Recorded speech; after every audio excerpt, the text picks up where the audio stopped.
نحمدہ و نصلی علی رسولہ الکریم۔ ساری کی ساری کامیابیاں صرف اللہ کے ہاتھ میں ہیں۔ اللہ کی ذات حقیقی ذات ہے، باقی سب کو اللہ نے پیدا کیا ہے۔ اللہ کی صفات حقیقی صفات ہیں، باقی ساری صفات کو اللہ نے پیدا کیا ہے۔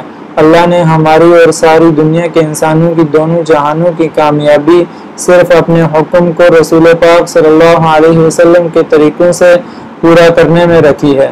اس کا یقین دلوں میں اتر جائے، اللہ جل شانہ کی ذات عالی سے تعلق پیدا ہو جائے اور اس کی قدرت سے براہ راست استفادہ ہو۔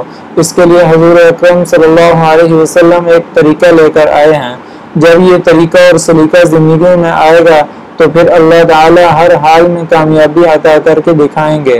کلمہ میں اپنے یقین، اپنے جذبے اور اپنے طریقے کو بدلنے کا مطالبہ ہے۔ اللہ کے پاس چیزوں اور حالات کے لامحدود خزانے ہیں۔ اللہ تعالیٰ چیزوں کے اور حالات کے پیدا کرنے والے ہیں۔ اپنی قدرت سے یہ چاہتے ہیں کرتے ہیں، اور کرنے میں مخلوق میں سے کسی کے محتاج نہیں ہیں۔ اللہ صمد ہیں، بے نیاز ہیں۔ اللہ علیم ہیں، جاننے والے ہیں۔ بصیر ہے، دیکھنے والا ہے۔ وہ سمیع ہے، سب کو سننے والا ہے۔ وہ رزاق ہے، تمام مخلوقات کو روزی دینے والا ہے۔ وہ خالق ہے، پیدا کرنے والا ہے۔ آگ سے جنات پیدا کیے، پانی کے اندر مچھلیاں اور دوسرے آبی جاندار پیدا کیے، ہوا کے اندر انسان، پرند چرند اور درندے پیدا کیے، مٹی کے اندر حشرات الارض اور نور سے فرشتے پیدا کیے۔ وہ زندگی، موت اور زمین و آسمان کو پیدا کرنے والا ہے۔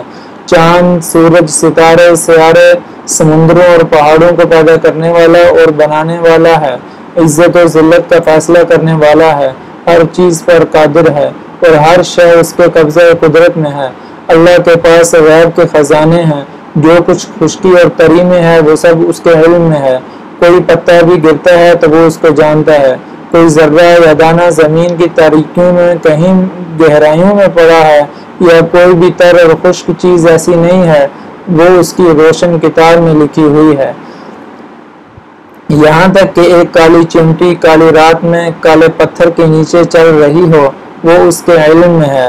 اس کو دیکھتا ہے، اس کی حرکت کو سنتا ہے، اس کو رزق دیتا ہے۔ اس کے چھوٹے سے دماغ میں جو خیال اور سوچ ہے وہ اس سے بھی باخبر ہے۔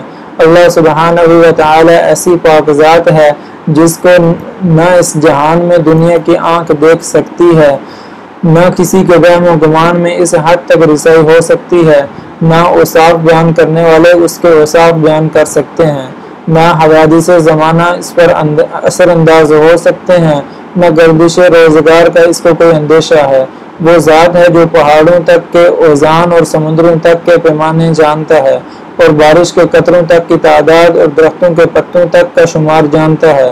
رات اپنی تاریکیوں میں جن چیزوں کو چھپا لیتی اور دن جن چیزوں کو روشن کرتا ہے، ان کی گنتی جانتا ہے۔ نہ ایک آسمان دوسرے آسمان کو اس سے چھپا سکتا ہے، نہ ایک زمین دوسری زمین کو اس سے چھپا سکتی ہے، اور نہ کوئی سمندر ان چیزوں کو جو اس کی تہ میں ہیں اس سے چھپا سکتا ہے، اور نہ کوئی پہاڑ ان چیزوں کو جو اس کے غاروں میں ہیں اس سے چھپا سکتا ہے۔ گویا کہ اللہ تعالیٰ ایسی صفات و کمالات والا ہے کہ اگر دنیا کے تمام سمندر سیاہی بن جائیں اور اتنے ہی مزید سمندر بھی سیاہی بن جائیں اور کائنات کی تمام درختوں کی قلمیں بنا لی جائیں اور اللہ تعالیٰ کی تعریف لکھنی شروع کی جائے تو سیاہی ختم ہو جائے گی، لیکن اللہ رب العزت کی تعریف اور صفات ختم نہیں ہو سکتی۔ وہ ذات ہمیشہ رہے گی۔ وہ اول ہے، وہ آخر ہے، وہ ظاہر ہے، وہ باطن ہے۔ اس کو نہ اونگ آتی ہے نہ نیند آتی ہے۔ وہ حی قیوم ہے۔ اللہ تعالیٰ کے سوا جو کچھ بھی ہے وہ اللہ کی مخلوق ہے۔ بننے اور استعمال ہونے میں اللہ تعالیٰ کی محتاج ہے۔ وہ سب کا خالق، مالک اور کرتی دھرتی ذات اس کی ہے، جو چاہے وہ کرے۔ ہمارے دل کا یقین بن جائے کہ اللہ سب کچھ کیے بغیر سب کچھ کر سکتے ہیں، اور سارے کا سارا سب کچھ مل کر اللہ کے بغیر کچھ بھی نہیں کر سکتا۔ وہ اپنی قدرت سے جو چاہتے ہیں کرتے ہیں۔ حضرت آدم علیہ السلام کو بغیر ماں باپ کے پیدا کر دیا۔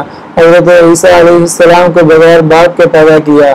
ان کی والدہ پاک مریم کو بند کمرے میں بے موسم کے پھل عطا کیے۔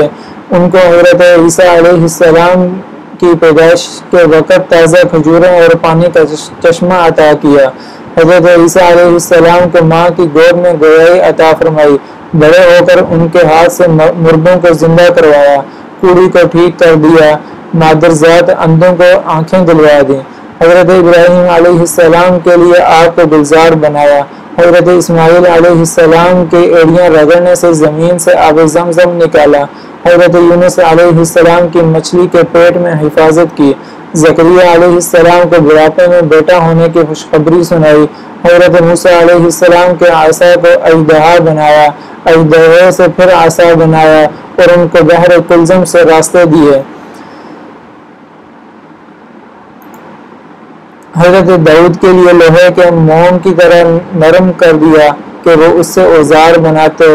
حضرت سلیمان علیہ السلام کے تخت کو ہوا میں اڑایا۔ حضرت صالح کی قوم کے لیے پہاڑ سے اونٹنی کو نکالا اور اس نے باہر آ کر بچہ جنا۔ اصحاب کہف کو 309 سال سلایا اور زندہ رکھا۔ عزیز کو 100 سال تک سلایا اور ان کے کھانے کو گرم رکھا۔ سید دو عالم حضور اکرم صلی اللہ علیہ وسلم کی غار ثور میں حفاظت کی۔ ان کی انگلی کے اشارے پر چاند کے 2 ٹکڑے کیے۔ اپنی قدرت سے 7 آسمانوں کے اوپر بلا کر اپنے سامنے بٹھا کر معراج کروایا۔ جنگ بدر میں مسلمانوں کی تعداد 313 کی تعداد کو اپنے سے 3 گنا پر غالب حاصل کیا۔ اصل کہلانے والی ذات وہی ہے، زندہ سے مردہ پیدا کر دے، جیسے مرغی سے انڈا اور مردے سے زندہ پیدا کر دے جیسے انڈے سے مرغی۔ وہ عجیب ہے، بے مثال ہے۔ اصل طاقت اللہ کی طاقت ہے۔ کامیابی مال، ملک اور عہدے میں نہیں ہے۔ زندگی کا بننا اور بگڑنا اللہ کے ہاتھ میں ہے۔ یہ ہمارے دل کا یقین بن جائے کہ اللہ ہی زندگی بناتے ہیں اور اللہ ہی زندگی بگاڑتے ہیں۔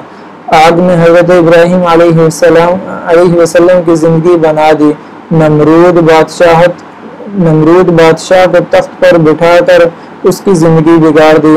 حضرت موسیٰ علیہ السلام اور ان کے بغیر اسباب کے میدان تحیہ میں زندگی بنا دی۔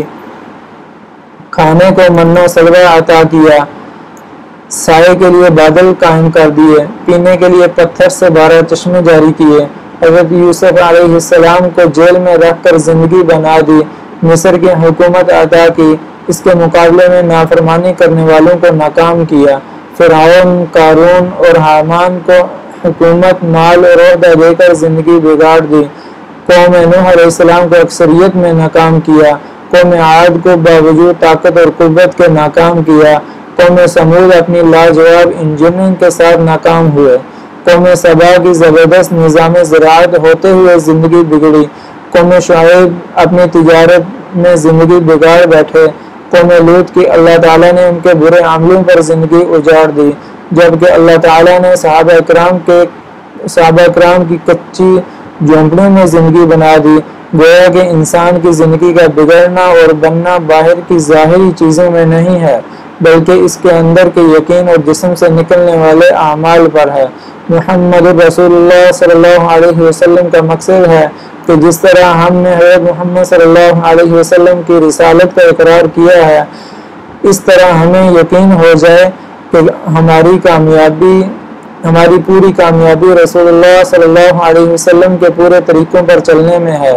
غیروں کے طریقوں پر چلنے میں 100% ناکامی ہے۔ تمام راستے سوائے نبی کریم صلی اللہ علیہ وسلم کے راستے کے تباہی و بربادی کی طرف جاتے ہیں۔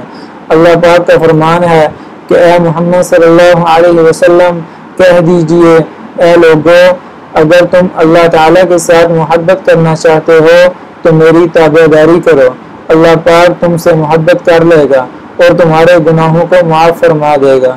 رسول اللہ صلی اللہ علیہ وسلم نے فرمایا، جس کا مفہوم یہ ہے کہ میرے سارے امتی جنت میں داخل ہوں گے مگر جس نے انکار کیا۔ پوچھا گیا کہ اے اللہ کے رسول صلی اللہ علیہ وسلم، انکار سے کیا مراد ہے؟ فرمایا، جس نے میری تابعداری کی وہ جنت میں داخل ہوگا، اور جس نے میری نافرمانی کی تو اس نے انکار کیا۔ ایک دفعہ رسول اللہ صلی اللہ علیہ وسلم نے فرمایا، جس کا مفہوم ہے کہ تم میں سے اس وقت تک کوئی کامل مومن نہیں ہو سکتا جب تک کہ اس کی خواہش اس دین کے تابع نہ ہو جائے جسے میں لے کر آیا ہوں۔